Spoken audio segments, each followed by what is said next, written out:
we told you in leading off that the A's just keep moving the goalposts for Vegas. They're requesting to play up to 8 home games a season away from the team's future $1.5 billion Vegas ballpark, which could significantly undercut the financial projections presented last year when the team sought $380 million in public financing for the project. They just keep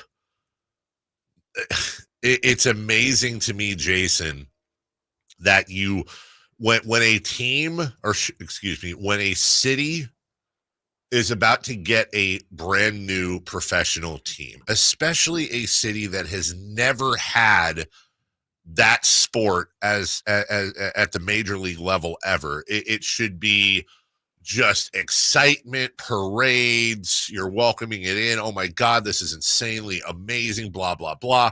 There is so much apathy in Vegas over getting the A's. And I do believe, Jason, it's just a matter of time before the political environment switches back on the politicians when they need to realize, and I don't know why they haven't yet, that they can have a team either way, and they're choosing to grab the worst run team owned by the worst owner in the sport and perhaps in all major American sports. They're choosing that along with the history of that team, whether it's from Oakland, whether it's from Philadelphia, Kansas City, rather than just having clean hands, getting an expansion team with a new owner that has deep pockets, that is worthy of that city, if you will. I think it's just a matter of time because John Fisher and Dave Kaval cannot help themselves. Yeah, and I feel like we're there. Maybe we're not officially there, but I got to believe in back rooms, people are talking about this in Vegas now. Like, yeah. What did we get ourselves into here?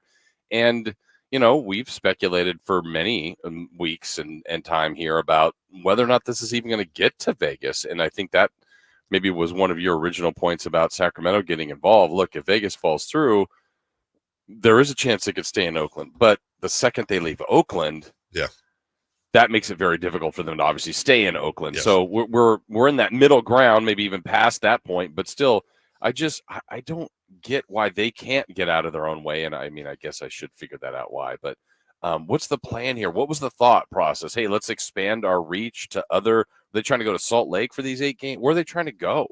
And what are they trying to do out of this? And what kind of message is that sending to your new home? Hey, we'd like this $400 million. But we need to play 10% of our games elsewhere. It's really a great start, Chris. Yeah. And you were playing that audio earlier of one of the guys that's part of the negotiating with them. He's like, oh, this is just a starting point. But that's probably what it's going to be. That's right. Yeah, I don't know. Dave Kaval said the idea was to include 8 games so they have flexibility, but to also put in an absolute limit on how many games could be moved. Quote, we know in most years it's expected to be way less. Yeah, and they're trying to push that if the A's are, gone for a series in Mexico or wherever they go, Europe, who knows, that there would be other events they could put in on the stadium or at the stadium to kind of make up for that. But opponents say that those kind of events can't be factored into the bonding capacity figure because the actual scheduling won't happen until after construction has been funded. The bonds are restored through events. The other terrible thing is a lot of this is like the London series or playing in Mexico. Maybe they'll play in the Caribbean. They've been playing in Japan. Is one of the cool things about it is you lose like a home game, but it's like, oh man, this gives me an excuse to go to London. This gives me an excuse to go to Mexico City. Sure. How many Las Vegas A's fans will be traveling that far to see this team? That's exactly right. That's not happening. Of course it's not happening. And there's questions as to whether or not the majority of the fans at the games in Vegas regularly will be Vegas A's fans, or will they just simply be fans of other teams. This is not the Knights. It's not even the Raiders. It's certainly not the Aces. Your Major League Baseball has a fantastic market that wants baseball, a unique market. Vegas is unlike any other market. They've shown that they can absolutely support 3 other major league teams.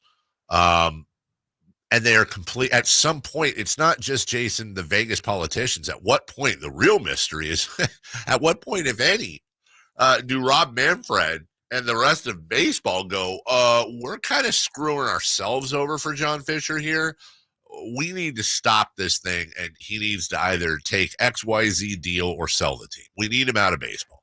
Yeah, I don't know how they're not already thinking that anyway. But yeah, I mean, the more of these missteps or just things that they continue to step in and get in their own way, they've got to be thinking, the powers that be at MLB have to be thinking that. You would think so. And it really, continues to sound the alarm. It really, really worries me. It really worries me that we're bringing this to Sacramento. Now, there is a lawyer who wrote the Stadium Authority Board in Vegas. His name is Jeremy Koo, writing to express his concerns regarding this and really trying to do some work to make this known. And also, this is in the article, the Vegas article we're talking about, the Nevada Independent. Who started to get a lot of press. Jeremy Koo is a Sacramento-based attorney, an A's fan, and an opponent of the move.